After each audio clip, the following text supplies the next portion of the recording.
মধ্যপ্রাচ্যে যুদ্ধের উত্তাপ ক্রমেই বাড়ছে। শুরুতে সামরিক সাফল্যের কথা শোনা গেলেও এখন স্পষ্টভাবে জয়ের ঘোষণা দিতে পারছেন না যুক্তরাষ্ট্রের প্রেসিডেন্ট ডোনাল্ড ট্রাম্প। বিশ্লেষকদের মতে এর পেছনে রয়েছে বেশ কয়েকটি জটিল বাস্তবতা। এই সংঘাতের অন্যতম কেন্দ্র হয়ে উঠেছে গুরুত্বপূর্ণ সমুদ্রপথ হরমুজ প্রণালী। সরু এই প্রণালী দিয়েই বিশ্বের বড় একটি অংশের জ্বালানি তেল পরিবাহিত হয়। সেখানে উত্তেজনা বাড়ায় বৈশ্বিক জ্বালানি বাজারে অস্থিরতা তৈরি হয়েছে, যার প্রভাব পড়ছে আন্তর্জাতিক বাণিজ্যেও। ইরানের নেতৃত্বেও এসেছে বড় পরিবর্তন। দীর্ঘদিন দেশটির সর্বোচ্চ নেতা ছিলেন আল খামেনি। তার মৃত্যুর পর অনেকেই ধারণা করেছিলেন ইরানের ক্ষমতার কাঠামো দুর্বল হয়ে পড়বে, কিন্তু বাস্তবে সর্বোচ্চ নেতা হিসেবে দায়িত্ব পেয়েছেন তার ছেলে মোস্তফা খামেনি।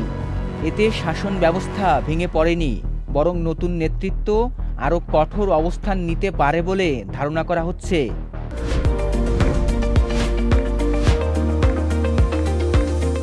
এই যুদ্ধে আরেকটি জটিল দিক হলো সংঘাত কখন থামবে। সেই সিদ্ধান্ত এখন শুধু যুক্তরাষ্ট্রের হাতে নেই। যুক্তরাষ্ট্রের ঘনিষ্ঠ মিত্র ইসরায়েল চাইলে নিজেদের কৌশলগত স্বার্থে যুদ্ধ চালিয়ে যেতে পারে। ফলে যুদ্ধ থামানোর পথ সহজ হচ্ছে না।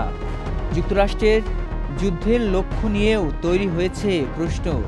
কখনো বলা হচ্ছে ইরানের পারমাণবিক কর্মসূচি ধ্বংস করাই উদ্দেশ্য, আবার কখনো সরকার পরিবর্তনের ইঙ্গিত দেওয়া হচ্ছে। ফলে এই যুদ্ধের সাফল্য আসলে কি তা নিয়েই তৈরি হয়েছে ধোঁয়াশা। এদিকে আন্তর্জাতিক পরমাণু শক্তি সংস্থা ইন্টারন্যাশনাল অ্যাটমিক এনার্জি এজেন্সি বলছে ইরানের একটি কেন্দ্রে এখনও উচ্চ মাত্রায় সমৃদ্ধ ইউরেনিয়াম থাকতে পারে। ফলে ভবিষ্যতে দেশটি আবারও পারমাণবিক কর্মসূচি এগিয়ে নেওয়ার সুযোগ পেতে পারে। যুদ্ধের চাপ ইরানের ভেতরে বড় ধরনের গণ অসন্তোষ তৈরি করবে এমন প্রত্যাশাই ছিল যুক্তরাষ্ট্রের, কিন্তু এখনও তেমন কিছুই ঘটেনি। অন্যদিকে যুদ্ধের প্রভাব পড়ছে যুক্তরাষ্ট্রের ভেতরেও। জ্বালানি তেলের দাম বাড়ছে মানুষের জীবনযাত্রার ব্যয়। পাশাপাশি যুদ্ধে প্রাণ হারাচ্ছেন মার্কিন সেনারাও। এতে দেশের ভেতরে রাজনৈতিক চাপ বাড়তে পারে বলে মনে করছেন বিশ্লেষকেরা। সব মিলিয়ে বাস্তবতা এখন স্পষ্ট।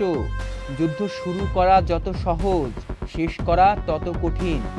আর তাই প্রশ্ন থেকেই যাচ্ছে, শেষ পর্যন্ত কিভাবে এই সংঘাত থেকে বেরিয়ে এসে সত্যি সত্যি জয়ের ঘোষণা দিবেন ডোনাল্ড ট্রাম্প। আদৌ কি তিনি তা পারবেন?